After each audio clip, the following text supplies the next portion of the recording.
Hi, it's Asian Fox. One of the things I learned after arriving in Saudi Arabia, and honestly, I learned it the hard way, is that your phone isn't just a convenience here, it's everything.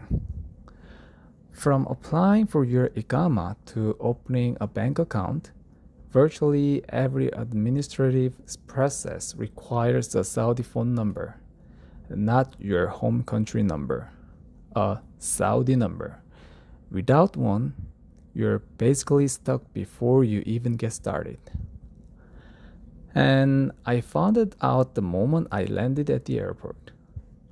Here's something that caught me completely off guard. Most airports offer free Wi Fi, straightforward enough, right?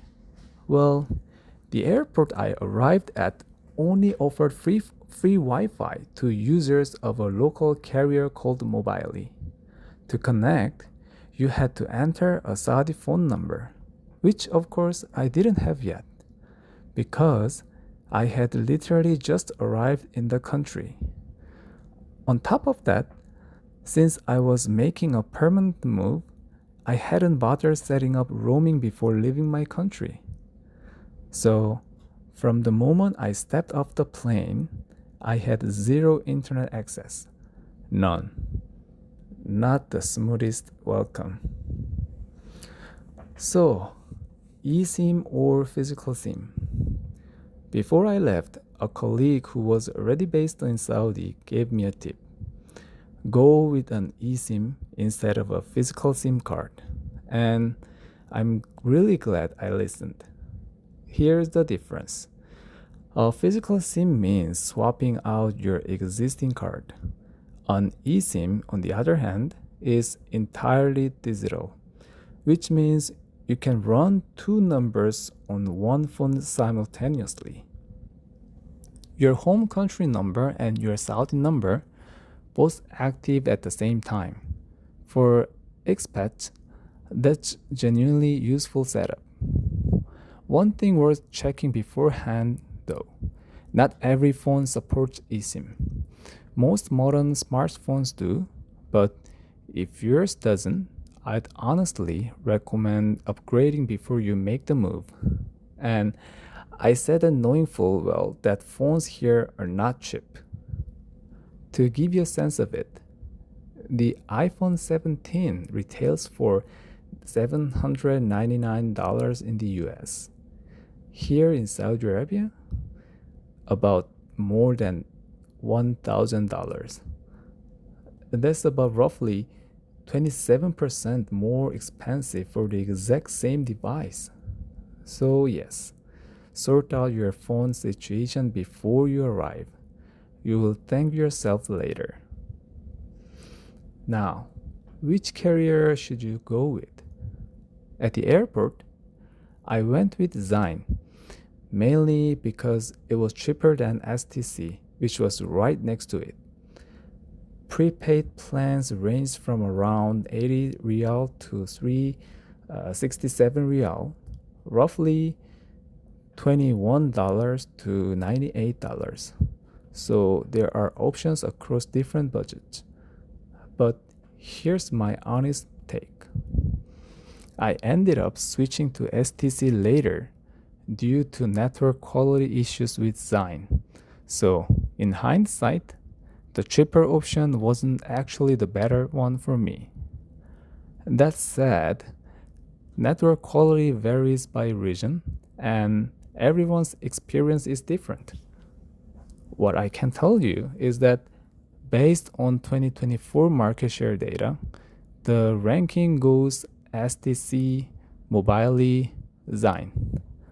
STC has consistently held the top spot, while Mobily and Zine are in a tight race for second place.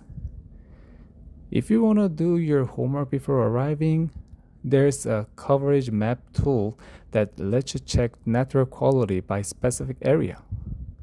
I will leave the link in the description. Just select your region and tap Mobile Services to see how each carrier performs where you'll actually be living. Genuinely useful if you're planning ahead. So, a few things I wish someone had told me. The first one is about plan duration. Airport prepaid plans are typically on a 4-week cycle, not a monthly rollover, not unlimited until you run out of data. 4 weeks and it expires. To be honest, that was my first time using prepaid and I didn't know that when I signed up. So I went with a 229 real plan thinking I'd use it until the data ran out. Spoiler. It cut off after 4 weeks with plenty of data left. Not a great feeling. So pick a plan that actually matches how much data you will use. And make sure you understand the terms before you pay. The second thing, download your carrier's app immediately. Whether you go with Zine, STC, or Mobily, the app lets you track remaining data, purchase add-ons, and manage your plan without having to visit a store. It's genuinely useful and I'd call it essential. And two quick tips before I wrap up. The first, as soon as you get your SIM or eSIM, try registering for WhatsApp right away. I made a mistake of not checking this immediately, and it turned out my number had previously been used by someone else, which blocked my WhatsApp registration entirely. I had to go back to the Zine store and request a new number. Easily avoidable if you just test it on the spot. Second, if you ever switch carriers, ask them to port your existing number. This one is really important. By the time I switched to STC, my Saudi number was already tied to my Iqama, my bank account, and basically every piece of admin I've done since arriving. Losing that number would have been a genuine headache. Fortunately, I remember to ask, but it's easy to forget in the moment. Saudi Arabia has a learning curve, but the phone stuff, get it right from day one, and you will save yourself a lot of unnecessary stress. So, hope this helps, and if it did, you know what to do. Then, see you in the next one.